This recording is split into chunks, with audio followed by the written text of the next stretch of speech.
Hare Krishna. Good morning, dear devotees. Glories to Srila Prabhupada.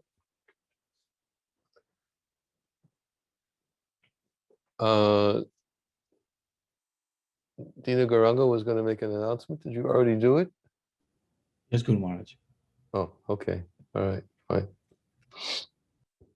So then we will begin with Brihad Bhagavatamrita.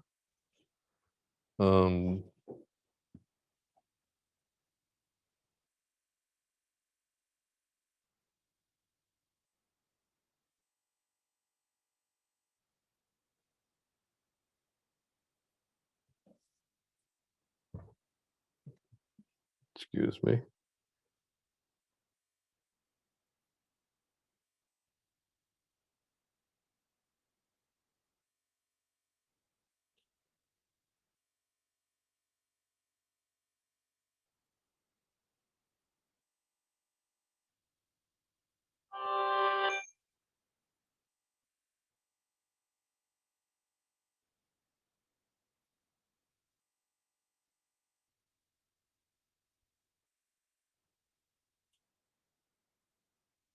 Okay. Brihad Bhagavatamrita, Volume 2, Chapter 4, text, I think it's 180. Yes, 180. Om Namo Bhagavate Vasudevaya. Om Namo Bhagavate Vasudevaya. Om Namo Bhagavate Vasudevaya.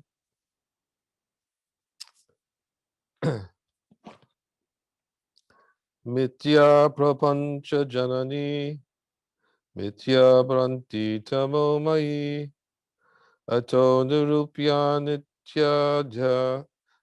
Ato Nirupya Nityadya Jiva Sangsara Karini. There's a fan that has to be turned on with the camera, otherwise it overheats and shuts down. And I forgot to turn it on.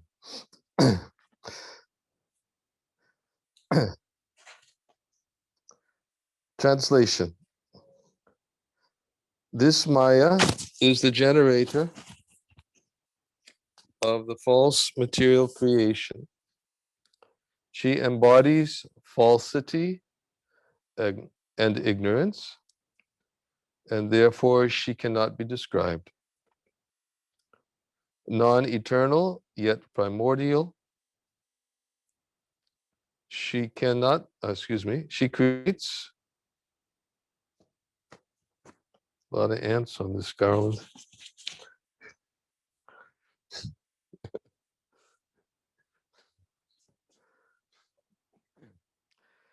Non-eternal, yet primordial. Hare Krishna. She creates for the jivas the cycle of material life. Just making sure Srila Prabhupada's okay.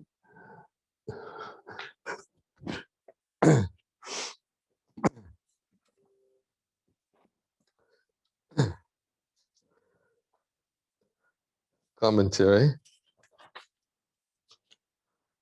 Texts 180 through 182 define Maya in terms of her identity and effects. The created world of illusion consists of visible products and their causes, and Maya is the mother of all of them. She produces the illusion of material existence, the relative knowledge, ignorance, bondage, and liberation that makes up the darkness of the conditioned souls who are removed from the knowledge of reality. Thus she causes the jiva's cycle of birth and death by expanding the force of delusion. Because what she creates is illusory, her actual character cannot be identified, and because her influence over an individual soul ends when that soul achieves true knowledge, she is said to be non-eternal. But in truth, she is beginningless because she is the shadow of the spiritual energy of the Supreme.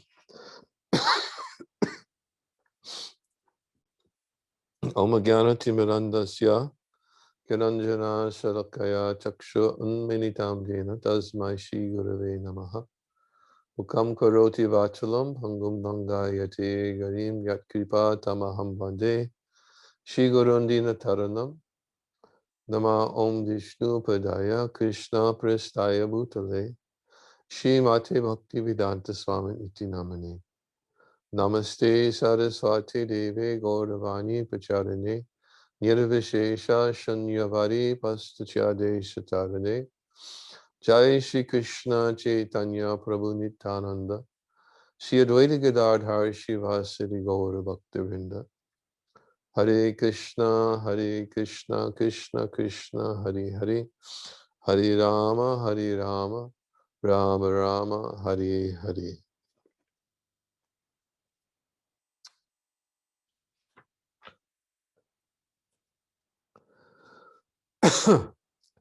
Last class, we read the previous verse, which I'll read. She has many expansions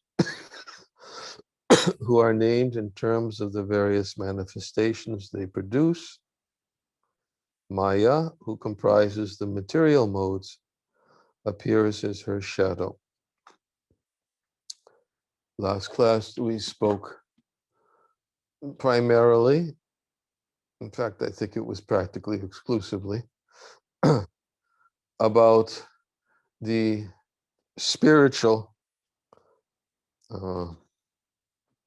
form of Lakshmi and how she creates varieties of enjoyment on the basis of the devotees' devotional service and objects of devotion, each with their ecstasies, moods of exchange, and external appearances. And we also spoke about what some of those objects of devotion were from the prayers of Raghunath Das Goswami and Srila Bhaktivinoda Thakur, in which many of those objects of devotion were prayed to by them in the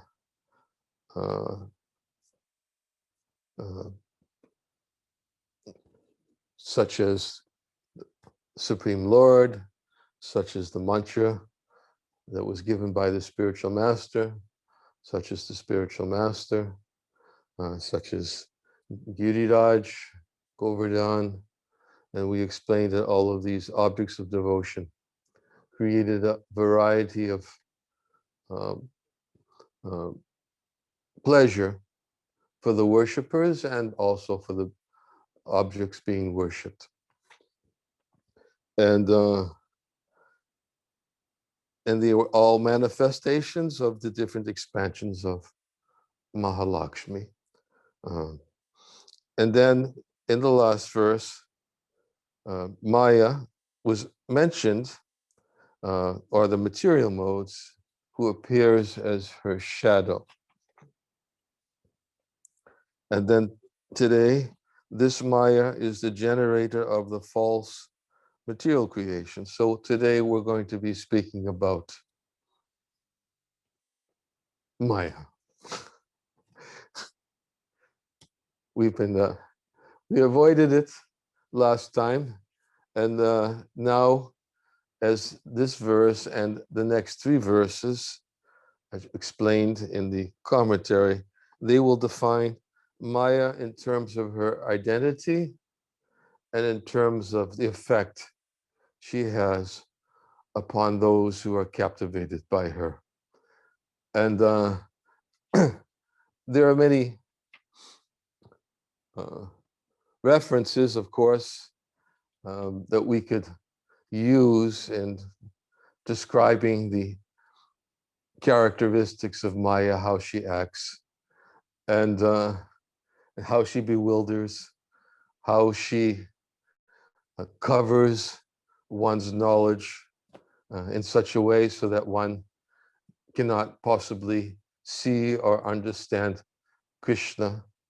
And there's so many varieties of ways that we can actually describe the effect that she has upon the jiva souls who are covered by this bewildering potency of the Lord. But I thought of, and I wanted to read and speak a little bit about it because it's directly connected with some of the points raised here in today's commentary. I wanted to read from the Brahma Samhita and verse, text 44, and the commentary by Srila Bhaktisiddhanta Saraswati Thakur, in which he describes from Lord Brahma's prayers a lot of detail about this Maya, who we are accustomed to addressing as simply Mahamaya, the illusory energy, Maya, and because her bewildering potency, of course, is so powerful that sometimes we may not even recognize the kind of influence she's having on us, she's having on others, because as described here, everything that she produces, according to the will of the Lord, in service of the Lord, seems so real. And that's, of course, one of her, that's her expertise, is to make it seem so real. And yet, as we know, she is real, and we cannot say in any way that she's false because she's a manifestation of the, or as described here, she in truth is beginningless, so therefore she must be real, because she is the shadow of the spiritual energy of the Supreme. She's real, but we know that our tendency is to think that everything that is produced by her energies is real because we identify it as being meant for our own pleasure, our own satisfaction. And it's understood because she's the energy of the Lord, she's real, but nonetheless, everything she produces is temporary. And including, and a point that is being raised here, including her influence. Therefore, she's known as eternal because she's the energy of the Supreme Lord who has no beginning. But she's also known as non-eternal because for those whose knowledge has been restored to its original state, as we know, she no longer bears any influence on such a conditioned soul. So therefore, she's described as both eternal and non-eternal. And that is explained here because what she creates is illusory. Her actual character cannot be identified. And because her influence over an individual soul ends when that soul achieves true knowledge, she's said to be non-eternal. And because whatever she creates is illusory,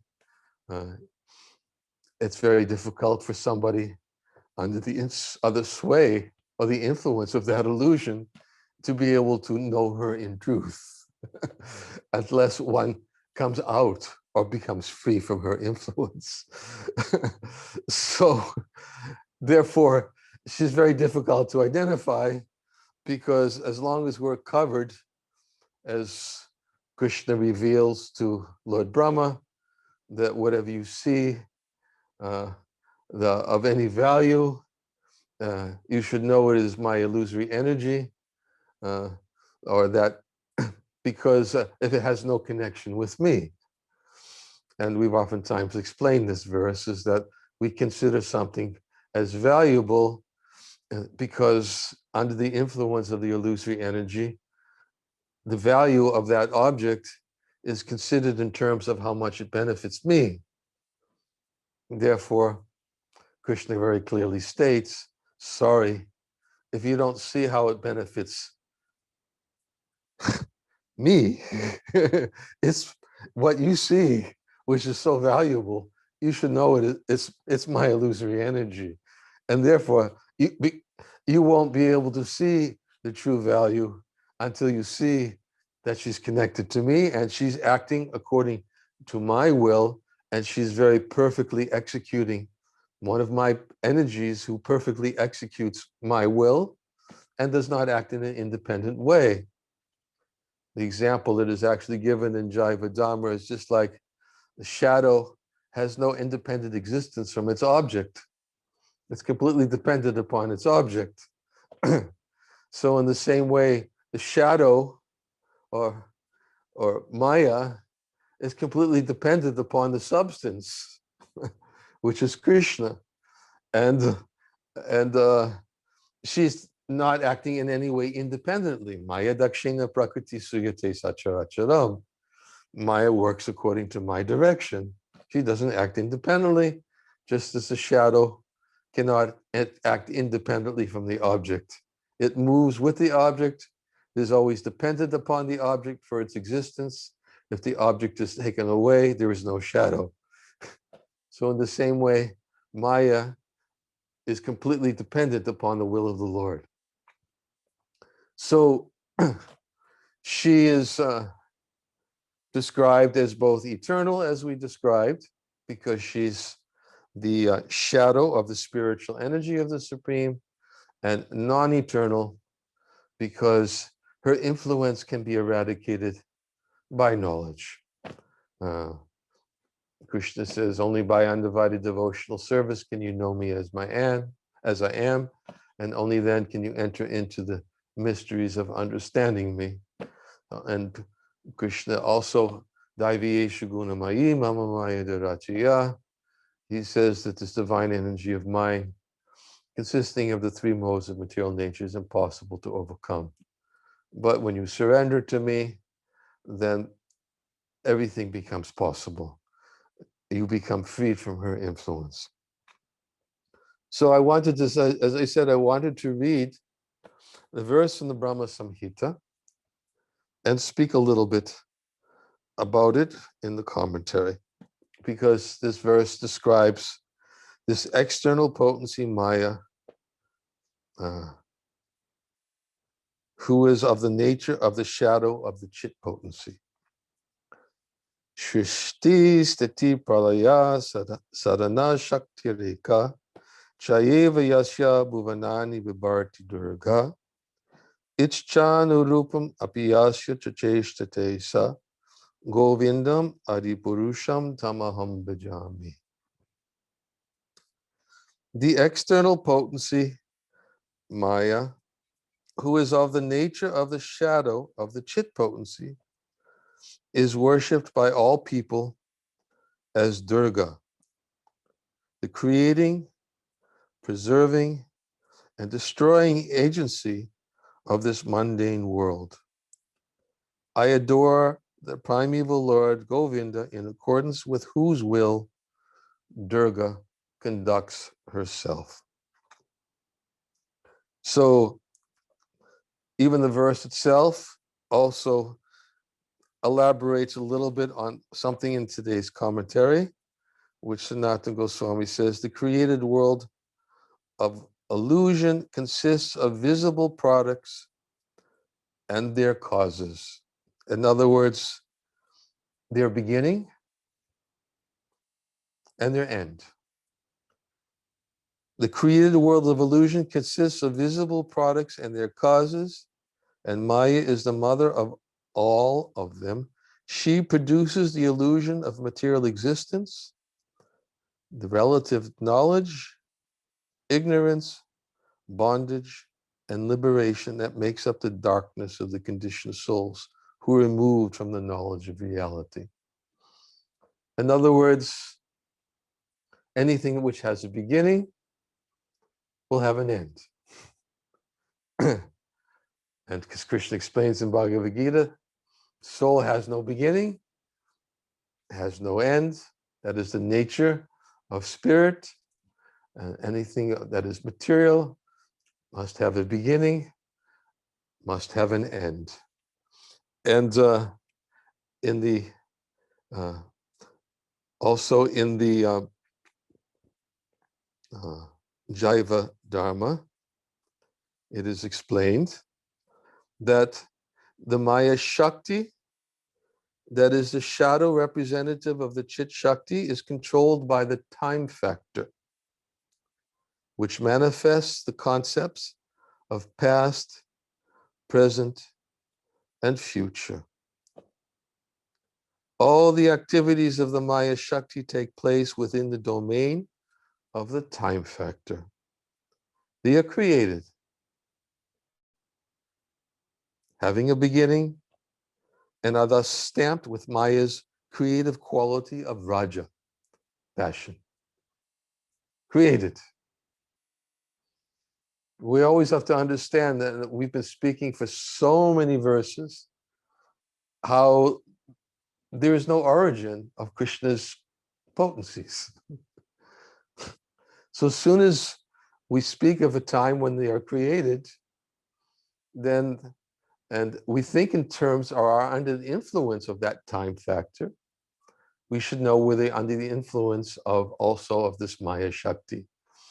And that's why we explained at what point that there is very difficult for our minds to conceive of something which has no beginning, has no creation, because as Bhaktivinoda Thakur says, we are still under the influence of the time factor. And therefore it's inconceivable to us. I was having a conversation with one godbrother recently, I was discussing this point with him. And he brought about a very interesting point. He said, it's inconceivable to conceive that, or to try to conceive that there's no beginning for the soul. There's no beginning for Krishna. And if somebody hears that, we oftentimes express that people will ask, well, who created Krishna? And people stop there because they say they can't conceive of it. And he was explaining, okay, if that is inconceivable to you, then can you explain how something comes from nothing? Try to conceive of that. Go ahead. Try to conceive that something comes from nothing. How does something come from nothing? And that's why Prabhupada, in so many different ways, he smashes this conception. There was an explosion, and from the explosion came order, creation. And Prabhupada said, well, how did the explosion begin? Where do you have an experience of something coming from nothing? So it's just as inconceivable for you to give the argument against everything comes from Krishna. It's just as inconceivable for me to accept your argument that something comes from nothing. So, and if you think about it, it's inconceivable. So why not try to accept everything comes from Krishna rather than your foolish argument that something comes from nothing?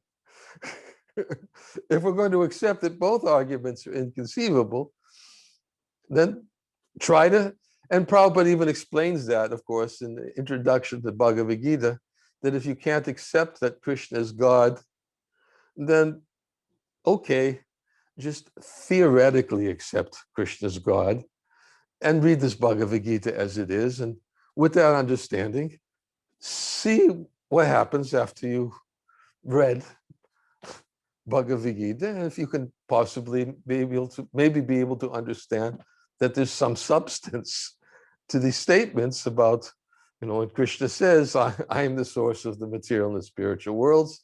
There's no truth superior to me. Everything is resting upon a thread. So many statements Krishna makes, and why not accept Krishna's statements instead of what have you have got to offer? Only foolish statements that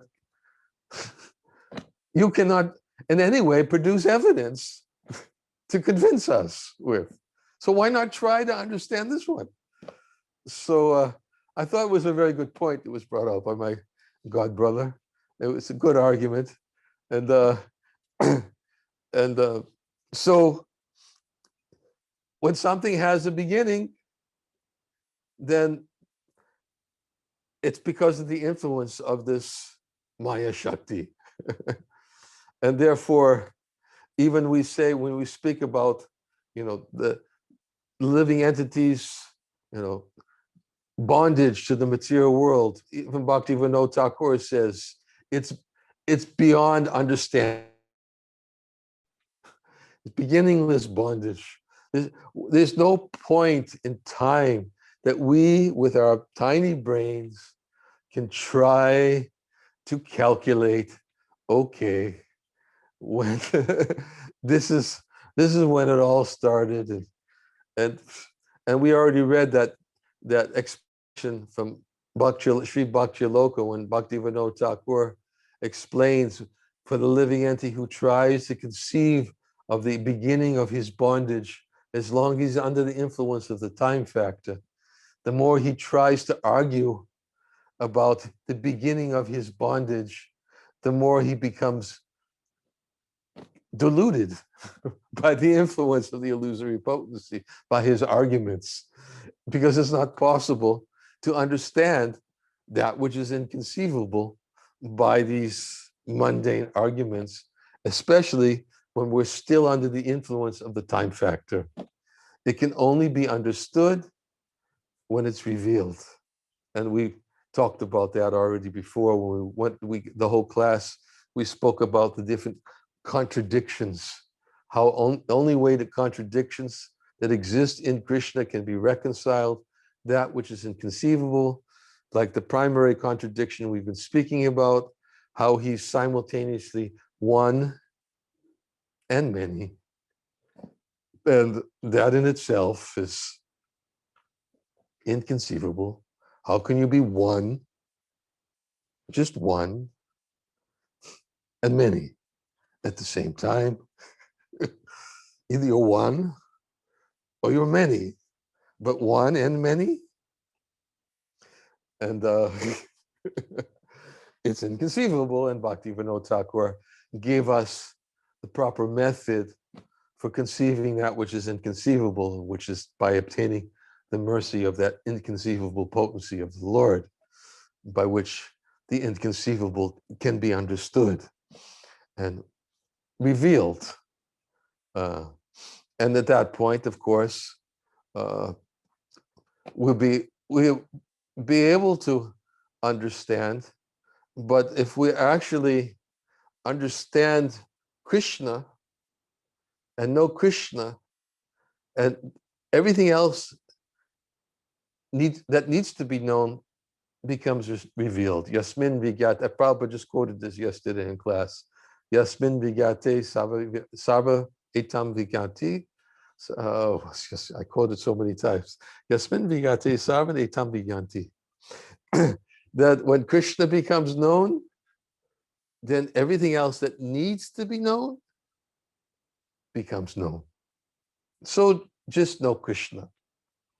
And for the devotee like Gopakumara, he doesn't need to know anything else. He doesn't need to know about these opulences, about all of these potencies. And for the devotees who are simply attracted to the beautiful form of the Lord and very eager to render service to that form of the Lord in spontaneous loving devotion, all of these other opulences, although they're known to him, but they're not important to him. Just as when the opulences of Vaikuntha and the opulences of the Brahman were revealed to the cowherd, elderly cowherd men, Krishna showed it all to them. But hey, Krishna, it's nice. Let's get back to relishing. and they forgot it very quickly, completely forgot it, even though Krishna showed it to them for a fleeting moment. But it's not so important to them. Same thing when what happened to Mother Jasoda, showed for a fleeting moment, not so important to her. She didn't really need to know what she actually saw in Krishna's mouth. Krishna just immediately removed it all, and she was perfectly happy, she knows what she needs to know. They know what they need to know. And the opulences of the Lord's potencies and how they act, and as we even described before, when we spoke about the how we spoke about the conversation between the residents of Vaikuntha, when some of them were arguing, saying that this form that Krishna accepted was a temporary form, just used to cheat Kamsa. And they were offering that argument because, again, they were of the opinion, by dint of their knowledge, that Krishna couldn't possibly, have this form whereby he's herding cows and calves, and he's crying for milk, and he's doing all these things. He just temporarily accepted these forms. And we spoke about how Krishna's connection with Maya is, for the devotee, for the more advanced devotee, it's not so important to them what Krishna's connection is to Maya. But for those who are still influenced by Maya, it's good to know. Because for those who are influenced by Maya, and that also comes out in today's verse, that, and I'm going to read something in that connection that's very, very nice, that explains that when we actually understand the innocent nature of the illusory energy and surrender to the proper understanding of who she is, then she gives up covering the living entity, and she becomes the internal potency which enables us to become freed from the influence of her external potency. She does it because Durga is the expansion of Mahalakshmi. Durga is the expansion of Yogamaya. So when we actually take shelter of Krishna, then Yogamaya helps. Same. Her potency, her representative, her expansion, Mahamaya covers. But when we take shelter of Krishna, then she reveals. And she, not only does she reveal, she helps the devotee to approach Krishna and helps the devotee in their service to Krishna. Anyways, I still didn't finish reading this quote from the Brahma Samhita, because we were talking about anything that's created. Excuse me, not Brahma Samhita. I'll get back to Brahma Samhita. I switched over to Jivadhamma, about something that has a beginning and something has an end. If it has a beginning, it's influenced by the mode of passion. If it has an end, it's influenced by the mode of ignorance. And this is what it states. The Maya Shakti, that is the shadow representative of the Chit Shakti, is controlled by the time factor, which manifests the concepts of past, present, and future. All the activities of the Maya Shakti take place within the domain of the time factor. They are created, having a beginning, and are thus stamped with Maya's creative quality of Raja, passion. Those same activities are also marked for destruction. Hence, they are also stamped with Maya's destructive quality of tama, ignorance. Entities endowed with such qualities of existence are called Mishra Sattva, means mixed modes, mixed with the modes of passion and ignorance. Okay, now I was reading Brahma Samhita, and this is again, I'll read the verse. The external potency Maya, who is of the nature of the shadow of the Chit potency, is worshipped by all people as Durga.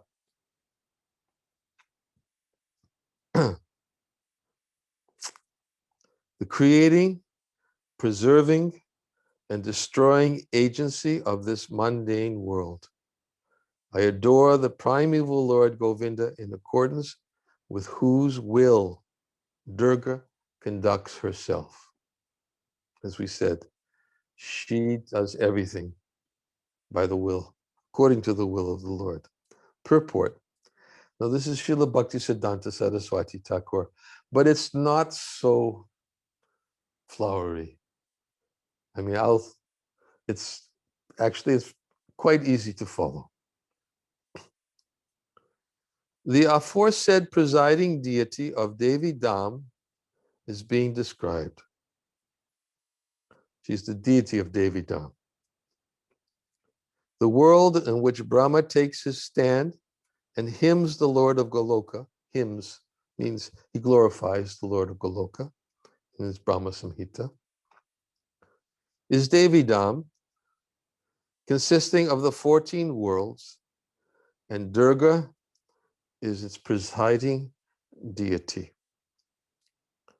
She is 10-armed, representing the tenfold fruitive activities.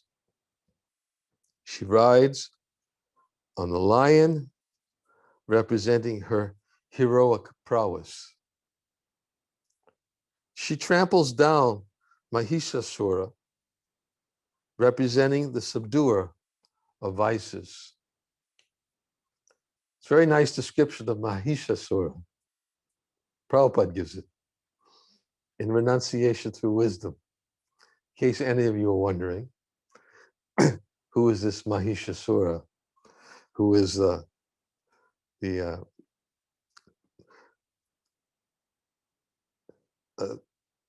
he's the embodiment of all vices. It took a form of a buffalo, actually took many forms.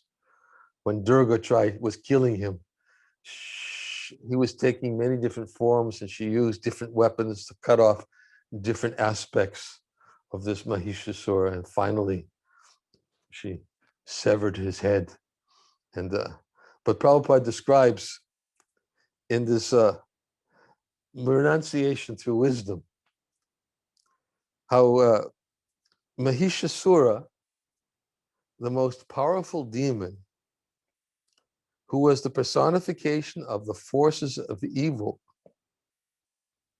was in fact endowed with intelligence, education, wealth, the ability to perform severe penances and attract large followings, and so on. This is not connected to any topics which are being discussed today, but it's quite ironic. His present-day followers possessing identical qualifications are no less enterprising and expert in exploiting the divine energy. They carry out elaborate scientific research, misspending huge amounts of money, time, energy, intelligence, men, and so on. But instead of bringing peace and joy, what they discover through these researches ends up producing untold misery for humanity. This is a perfect example of Daivi Maya's throwing agency in action. All these evil activities bring great losses to human society. Prabhupada is obviously speaking about nuclear weapons. And in fact, and I quoted Prabhupada in my Vyasa Puja offering this year.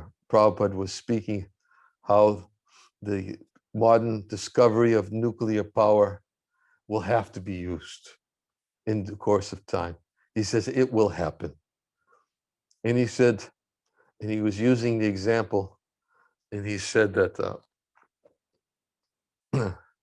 the only way we can avoid the consequences is by putting Krishna in the center of our lives. And he says, if we don't put Krishna in the center of our lives, he used the example of the grinder. He says, just like the grinder, if you put so many, like he was thinking about, wheat, when you put wheat in the grinding machine, the wheat is always ground very, very finely, in the grinder. He said, everyone will be ground by,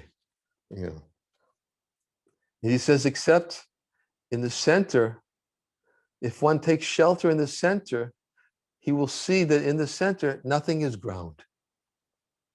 He said, in the center, that is the protection. And he used that as an example for how everyone will be ultimately destroyed, by the influence of this demoniac civilization. He said, best thing, and Prabhupada said, it's best thing to do is to save yourself by taking shelter in the center and focusing on Krishna. Perfect. It was such a perfect analogy. I was so, impressed by it that because I remember seeing how this grinding machine, you put the wheat on top and and you take off the cover and you see everything is ground. But if you look at the center, there's a few wheat berries. It's just stuck in the center that somehow, because there's a little, it's the point, which is the actual center. They didn't get ground up. And Prabhupada just used that as the perfect analogy, that take shelter at the center, save yourself. And Prabhupada did say in this conversation, it was with some diplomat, I think he was speaking to in Geneva, 1974. And he used that analogy. So Prabhupada is saying here, but instead of bringing peace and joy, what they discover through these researches ends up producing untold misery for humanity. This is a perfect example of Daivi Maya's throwing agency in action. All these evil activities bring great losses to human society. As a result of this evil, the mundane scientists incur grievous sin, which destroys their real intelligence. And this loss of intelligence turns them away from God and robs them of their chance to surrender to Him. Thus, in the Bhagavad Gita, the Supreme Lord says, Namam Diskrituno Mudha Prapajante Naradama Maya Pahartagyana Asuram Bhavam Ashita. Well, I didn't realize this was so long. Oh, anyways, those miscreants who are grossly foolish, who are lowest among mankind, whose knowledge is stolen by illusion, and who partake of the atheistic nature of demons, do not surrender unto me. Then he goes on to describe the verses of the Bhagavad Gita, simply describing the characteristic of those who are influenced by demoniac nature. I won't read it all, because I want to get back to Bhaktisiddhanta Saraswati Thakur's description of Durga.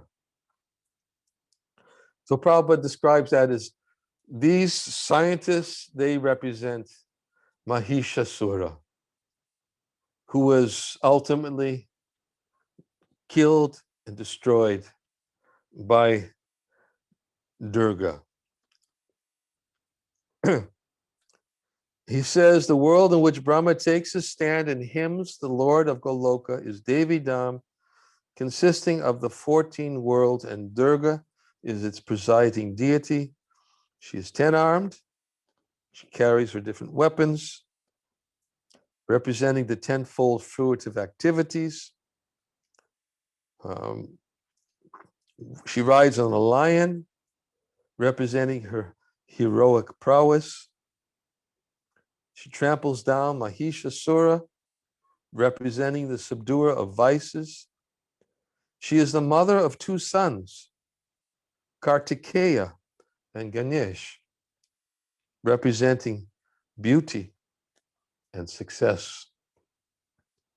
She is placed between Lakshmi and Saraswati, representing mundane opulence and mundane knowledge, which of course we've spoken elaborately on.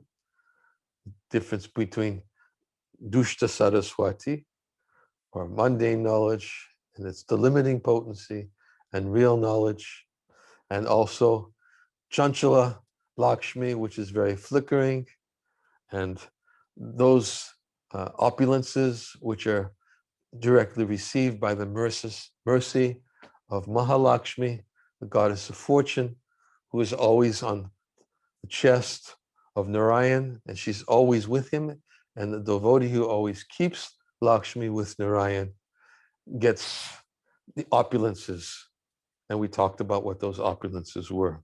So here she is placed between Lakshmi and Saraswati, representing mundane opulence and mundane knowledge. She is armed with 20 weapons, representing the various pious activities enjoyed by the Vedas for the suppression of vices. These are different pious activities that persons can perform for the purpose of counteracting sinful activities, but they are of themselves, of course, are not sufficient to completely eradicate the propensity to commit sin. Kechit kevalaya bhaktya vasudeva parayana, as described in the 6th canto of the Srimad Bhagavatam, that only a person who's attained to unalloyed devotional service to the Supreme Personality of Godhead can fully uproot the weeds of sinful desires without any possibility of them reviving. He simply does this by discharging devotional service, just as the sun dissipates the fog by its rays. So therefore, this verse establishes the superiority of devotional service to the attempt to counteract sinful activities by pious activity, which, as we know, Maharaj Parikshit didn't accept when Shukadeva Goswami tried to suggest that's how the living entities can become freed from having to suffer in hellish planets.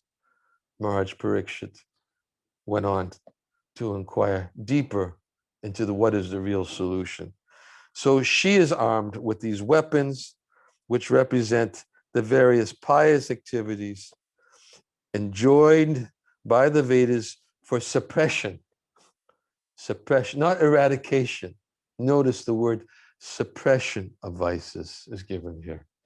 Yes, we can temporarily suppress, but until they're eradicated, they will simply, just like Prabhupada gives the example that if you put seeds under the ground, they no longer appear to be visible. You've pushed everything under the ground, but still they will come up again. That is suppression. He said, but fried seeds will not fructify. So if you don't believe it, simply try it. Take some seeds, fry them, plant them in the ground, and see what happens. Give water, sunlight, nothing. So these are the 20 weapons she holds. These various activities enjoined in the Vedas for suppression of vices. She holds the snake, representing the beauty of destructive time, such as Durga, possessing all these many-fold forms. Durga is possessed of Durga. What does it mean? Durga is possessed of Durga, which means a prison house. When Jiva is begotten of the marginal potency, Tatashta Shakti, forget the service. When Jivas forget, don't go there, remember? It's only used because it's how we think. But if we start thinking when, and we try to go there, and we start getting into arguments, when, it will simply produce anarthas. Don't think about when. When. Just when. General when. Yes. When. But understand, since time immemorial, and if it's since time immemorial, it won't do you any good to try to remember when is. Because it won't come from the memory. So, so the wheel of karma, excuse me, no, that's not. When Jiva is begotten of the marginal potency, Tatashta Shakti, forget the service of Krishna. They are confined in the mundane prison house, the citadel of Durga. The wheel of karma is the instrument of punishment at this place. The work of purifying these penalized jivas is the duty devolved upon Durga. She is incessantly engaged in discharging the same by the will of Govinda. When luckily the forgetfulness of Govinda on the part of the imprisoned jivas is remarked by them by coming in contact with self-realized souls, and their natural aptitude for the loving service of Krishna is aroused, Durga herself then becomes the agency of their deliverance by the will of Govinda. Such perfect description. I'll read it one more time. When luckily, or by good fortune. This is how we've oftentimes heard, by good fortune. What is that good fortune? Good fortune is causeless. It's simply causeless mercy. There's no cause, and as Vishwanath Chakravarti Thakur explains in Madhurya Kadambini, he describes it's causeless because bhakti in the heart of a devotee awakens bhakti that's in the heart of the forgetful soul. Bhakti causes bhakti, which means there's no other cause but bhakti itself. Therefore, it's causeless. It's not by pious activities. It's not by anything else. It is causeless mercy, good fortune. So, when luckily, or by good fortune, the forgetfulness of Govinda on the part of imprisoned jivas is remarked by them by coming in contact with self-realized souls, and their natural aptitude for the loving service of Krishna is aroused, Durga herself then becomes the agency of their deliverance by the will of Govinda. So it behooves everybody to obtain the guileless grace of Durga. Guileless. Guileless means innocent, right? Unpretentious.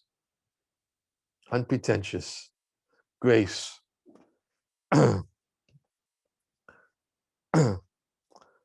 And I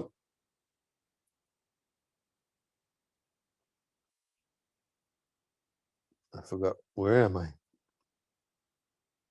Oh, yes. So it behooves everybody to obtain the guileless grace of Durga, the mistress of this prison house, by propitiating her.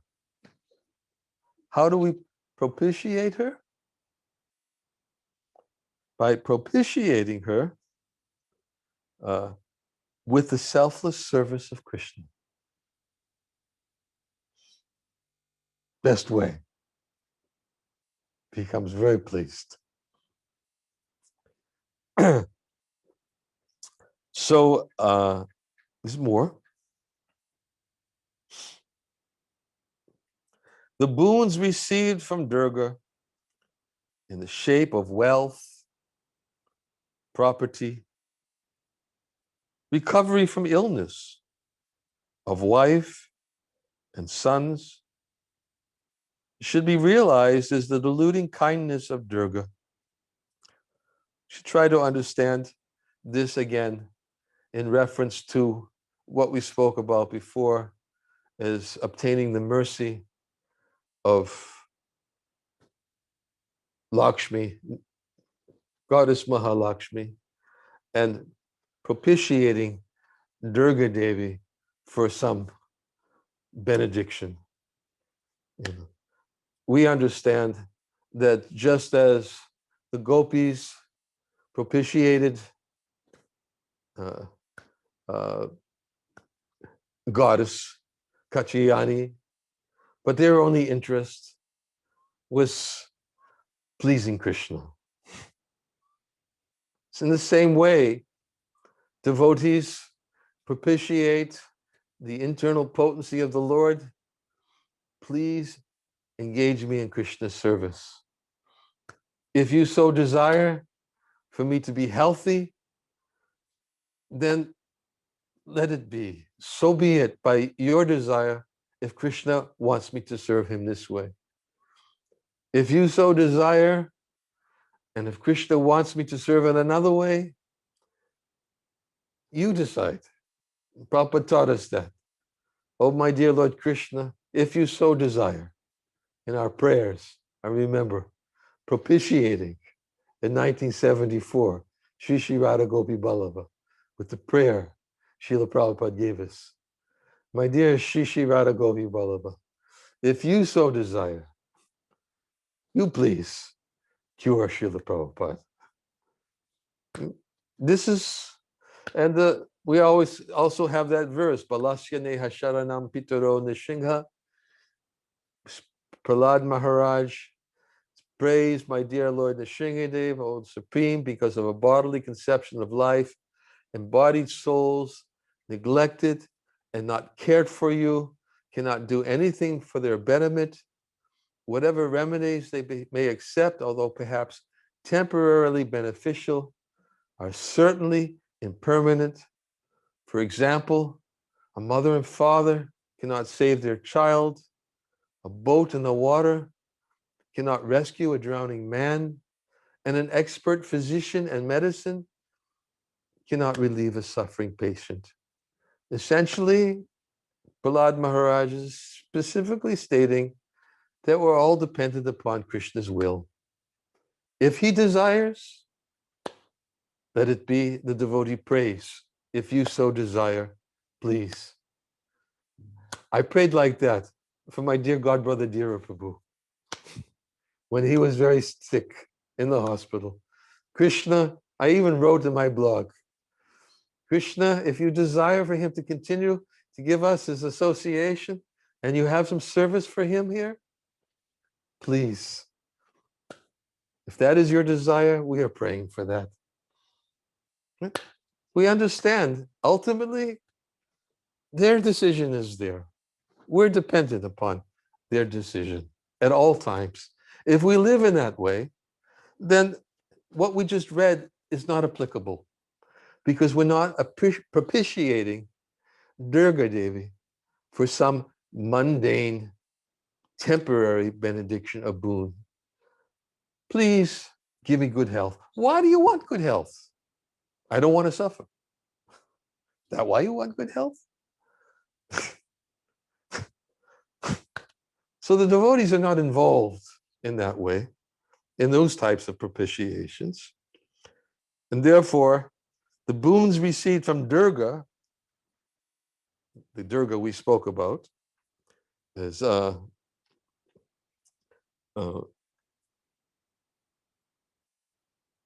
the shape of wealth, property, recovery from illness, of wife and sons, should be realized as the deluding kindness of Durga.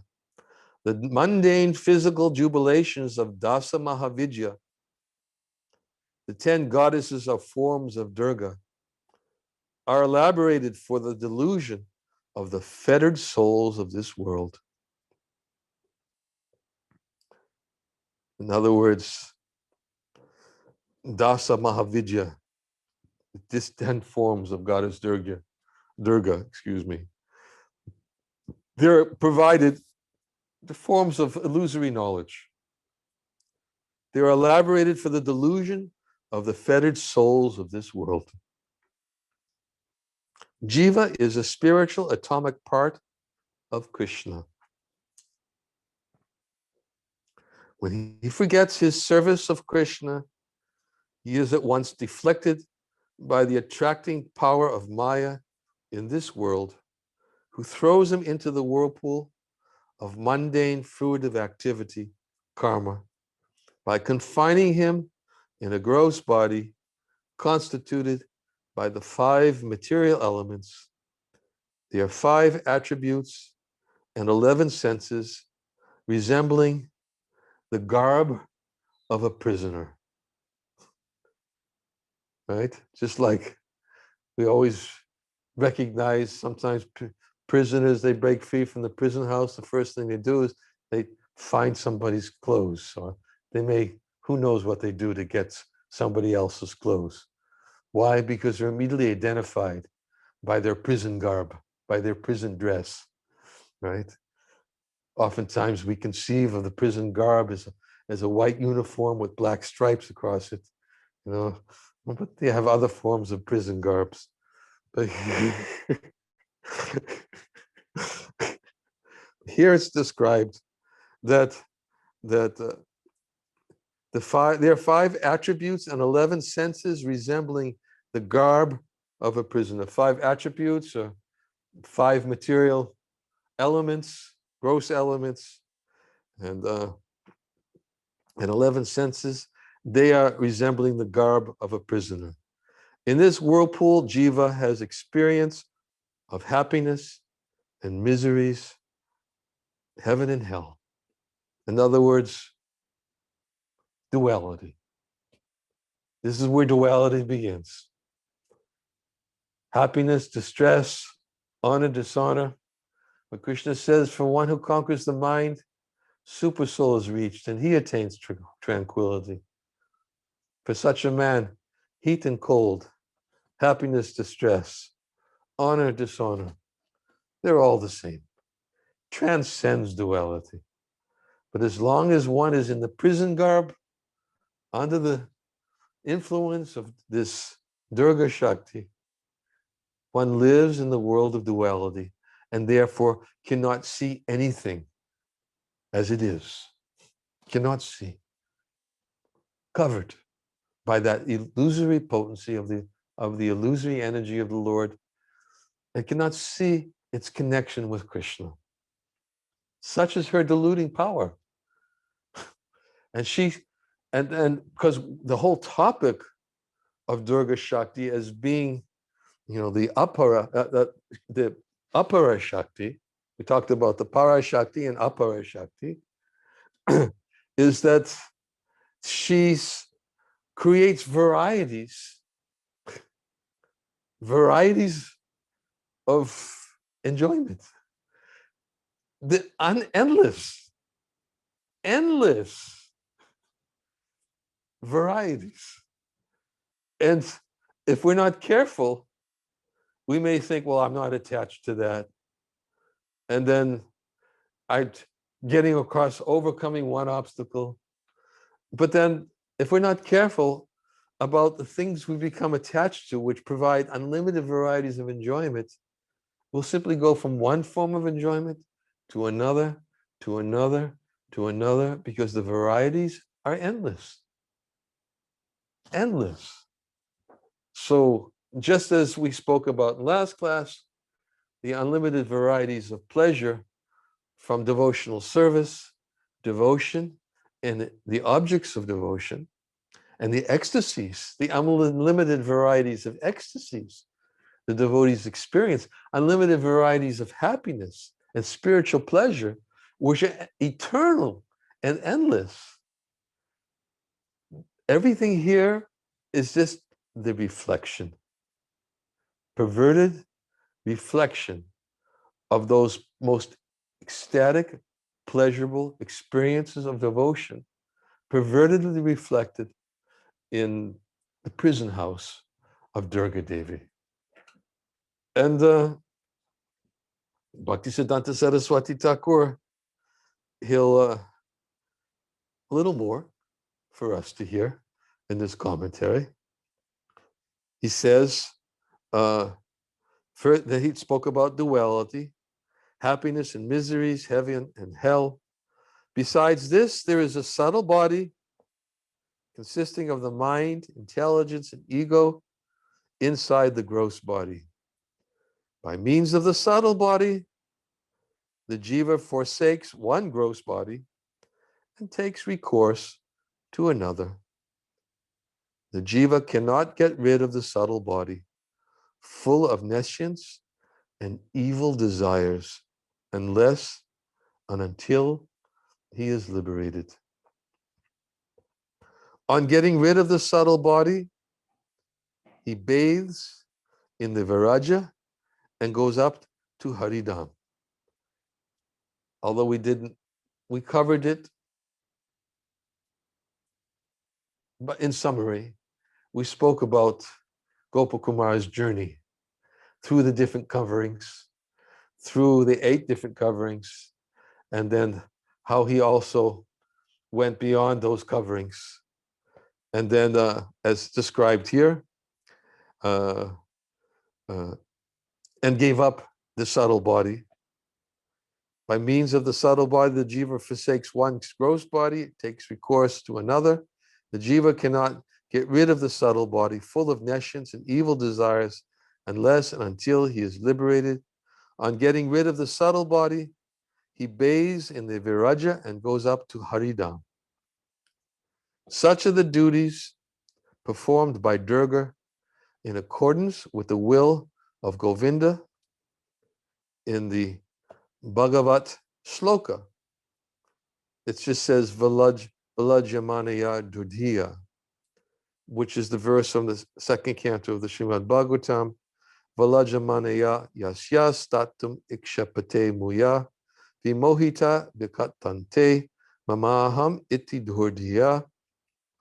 The illusory energy of the Lord cannot take precedence, being ashamed of her position, but those who are bewildered by her always talk nonsense, being absorbed in thoughts of, it is I and it is mine. So that is what it's referring to.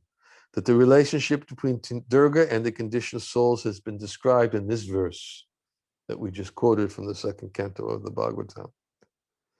Durga, worshipped by the people of this mundane world, is the Durga described above. But the spiritual Durga mentioned in the mantra, which is the outer covering of the spiritual realm of the Supreme Lord, is the eternal maidservant of Krishna and is therefore the transcendental reality whose shadow, the Durga of this world, functions in this mundane world as her maidservant. End of purport.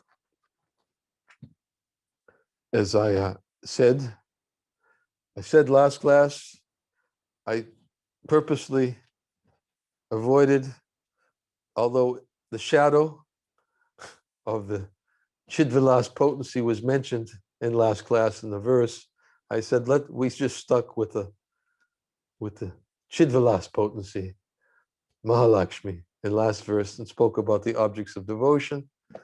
And today, beginning with this verse, and in the next few verses, there's going to be we talked about Durga, who is an expansion of this Mahalakshmi.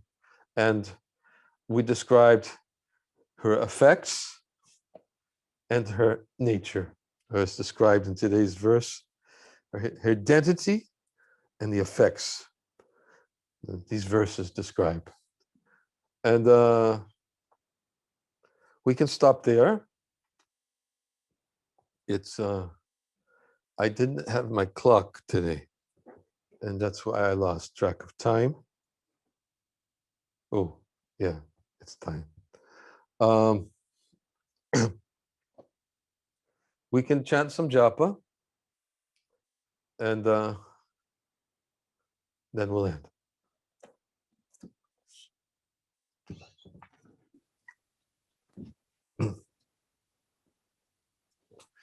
Jai Shri Krishna Chaitanya Prabhu Nityananda Shri Advaita Gadar Hari Shivasari Gaura Bhaktivinoda Hare Krishna Krishna Krishna Hari Hari Hari Rama Rama Rama Hari Hari Hare Krishna Krishna Krishna Hari Hari Hari Rama Rama Rama Hari Hari Hare Krishna Krishna Krishna Hari Hari Hari Rama Rama Hari Hari Hare Krishna Krishna Krishna Hari Hari Hari Rama Rama Rama Hari Hari Hare Krishna Krishna Krishna Hari Hari Hari Rama Rama Rama Hari Hari Hare Krishna Krishna Krishna Hari Hari Hari Rama Rama Rama Hari Hari Hare Krishna Krishna Krishna Hari Hari Hari Rama Rama Rama Hari Hari Hare Krishna Krishna Krishna Hari Hari Hari Rama Rama Rama Hari Hari Hare Krishna Krishna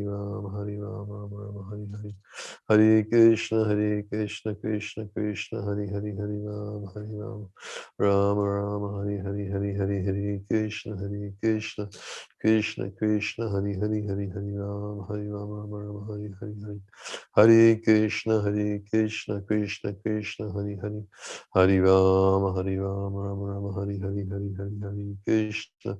Hare Krishna Krishna Krishna Hari Rama Rama Hari Hare Krishna Krishna Krishna Hari Rama Rama Rama Hari Hare Krishna Krishna Krishna Hari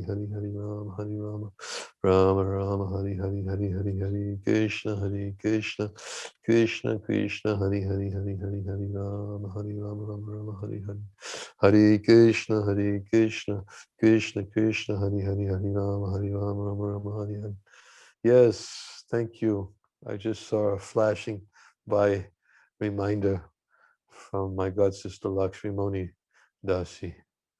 I better say something now before it's too late and some of you may leave. Tomorrow, Sunday, March 14th, 2021, marks the end of daylight savings and or beginning of daylight savings. Okay, excuse me. I never know how it works. I always thought we're saving daylight. I know one thing I remember is spring forward, fall back. So that I remember. So the clocks will go ahead tomorrow. Uh, uh, and that means Monday I have to give class 1 hour earlier, India time. So it will be the same time in America.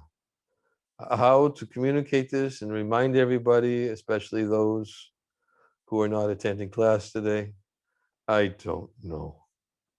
It's too bewildering for me. I don't know. I'm not going to do a poll. I'm not going to do I don't know. Maybe somebody out there may have some secret potent mantra by which it can be revealed to those who need to know it. But at least for those who are present, Monday's class will begin 1 hour earlier. 1 hour earlier, it will be 4:45 p.m. India time, 6:30 p.m. Moscow time. I don't know. Figure it out. You figure it out. It's too bewildering for me. I'm still under the influence of this bewildering illusory potency. And whatever time it is in Moscow, figure it out from the time it is in India. It will be 4:45 p.m. India time. It will be 7:15 a.m. Eastern Standard Time. And whatever time it is in Moscow, 14:15. Oh, okay. 14:15? 2:15 Moscow time? Okay. Somebody else figured it out. Moscow time, 2:15 p.m.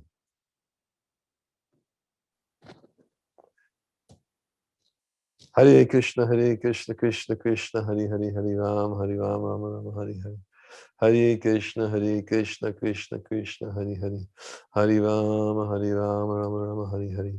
Hare Krishna, Krishna Krishna, Hare Hare. Hare Ram, Ram Ram, Hare Hare. Hare Krishna, Krishna Krishna, Hare Hare.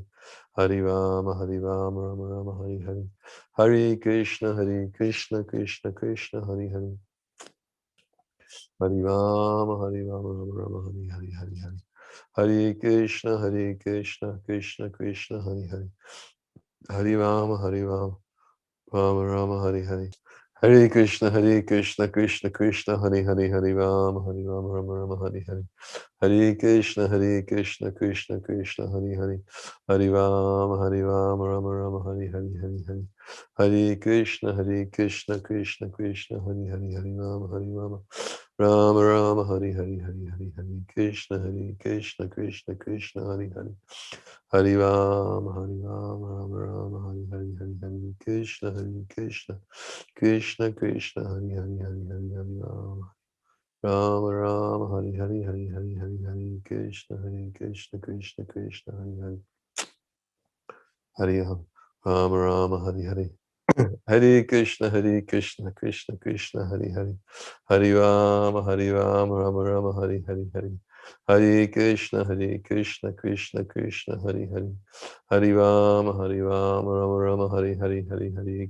Hare Krishna, Krishna Krishna, Hare Hare. Hare Ram, Ram Hare Hare. Hare Krishna, Krishna Krishna, Hare Hare, Hare Rama, Rama Rama, Hare Hare, Hare Krishna, Krishna Krishna, Hare Hare, Hare Rama, Rama Rama, Hare Hare. Hare Krishna, Krishna Krishna, Hare Hare. Hare Rama, Rama Rama, Hare Hare, Hare Krishna, Krishna Krishna, Hare Hare, Hare Rama, Rama Rama, Hare Hare. Hare Krishna, Krishna Krishna, Hare Hare. Hare Rama, Rama Rama, Hare Hare, Hare Krishna, Hare Hare, Hare Rama Rama, Hare Hare, Hare Krishna, Krishna Hare Hare Rama, Rama Hare Hare, Hare Krishna, Krishna Hare Hare, Hare Rama, Rama Hare Hare. Hare Krishna, Krishna Krishna, Hare Hare, Hare Rama, Rama Rama, Hare Hare, Hare Krishna, Krishna Hare Hare, Hare Rama, Rama Hare Krishna, Krishna Hare Hare, Hare Rama, Rama Rama Hare Hare. Hare Krishna, Krishna Hare Hare, Hare Rama, Rama Rama Hare Hare, Hare Hare Krishna, Krishna Hare Hare, Hare Rama, Rama Hare Krishna, Krishna Hare Hare, Hare Rama, Rama Rama Hare Hare. Krishna, Krishna Hare Hare, Hare Rama, Rama Rama Hare Hare, Hare Krishna, Krishna Hare Hare, Hare Rama, Rama Hare Hare, Krishna Hare Hare, Rama Hare Hare, Hare Rama, Rama Hare Hare, Hare Rama, Hare Krishna, Hare Rama, Rama Hare Hare, Hare Krishna, Krishna Hare Hare, Hare Rama, Rama Hare Hare. Hare Krishna, Krishna Hare Hare, Hare Rama, Rama Rama Hare Hare, Hare Krishna, Krishna Hare Hare, Hare Rama, Rama Rama Hare Hare Krishna, Krishna Hare Hare, Hare Rama, Rama Hare Hare, Hare Krishna, Krishna Hare Hare, Hare Rama, Rama Hare Hare, Hare Krishna, Krishna Hare Hare. Hare Rama, Rama Rama, Hare Hare, Hare Hare. Hare Krishna, Krishna Hare Hare, Hare Rama, Rama Hare Hare, Hare Hare Krishna, Krishna Hare Hare, Hare Rama, Rama Hare Hare, Hare Hare Rama, Hare Hare, Hare Krishna, Hare Rama, Hare Rama, Hare Krishna, Krishna Hare Hare, Hare Hare Hare Krishna, Krishna Hare Hare, Hare Rama, Rama Rama Hare Hare, Hare Hare, Hare Krishna, Krishna Hare Hare, Hare Rama, Rama Rama Hare Hare, Hare Krishna, Krishna Hare Hare, Hare Rama, Rama Rama Hare Hare, Hare Krishna, Krishna Hare Hare, Hare Rama, Rama Hare Hare. Hare Krishna, Krishna Hare Hare, Hare Rama, Hare Krishna, Krishna Hare Hare, Hare Rama, Rama Hare Hare, Hare Krishna, Krishna Hare Hare, Hare Rama, Rama Hare Hare. Hare Krishna, Krishna Hare Hare, Hare Rama, Rama Hare Hare, Hare Krishna, Krishna Hare Hare, Hare Rama, Hare Hare. Hare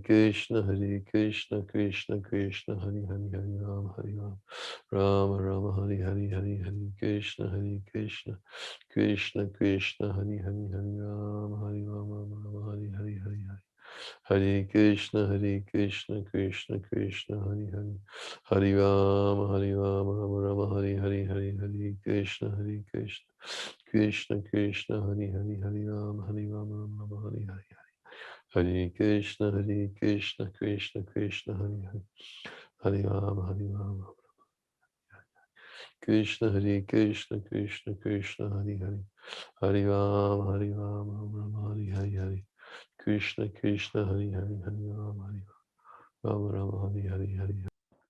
Okay, the camera's going to shut off anyways in just a few minutes until I get this. Well, maybe no, the camera doesn't shut off. I forgot.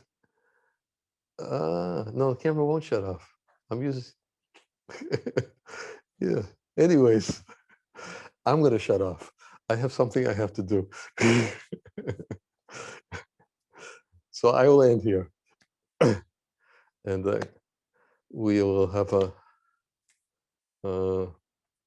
class tomorrow, 10 o'clock in the morning, for those who will be attending. And Monday at 4:44 p.m. India time. Thank you very much. Jai Shri Krishna Chaitanya Prabhu Nityananda Shri Advaita Gadadhar Shri Vasari Hare Krishna, Hare Krishna, Krishna Hare Krishna, Krishna, Hare Hare Krishna, Krishna, Rama Hare Rama, Hare Krishna, Hare Hare Krishna, Hari Krishna, Ram Ram Krishna, Ram Hari Hare Hari Hare, Krishna Krishna Hare Hare Hare Krishna, Hare Hare Rama, Rama, Hare Hari Rama, Ram Hare Hari Ram Ram Hare Krishna, Hare Ram Hari Krishna, Hare Krishna, Krishna Hare Hare Hare, Hare Krishna Krishna Krishna Hare Krishna, Krishna, Krishna Krishna, Krishna, Hare Ram Ram Hare Ram Krishna, Hare Krishna, Krishna Krishna, Hare Bye. Hare, Hare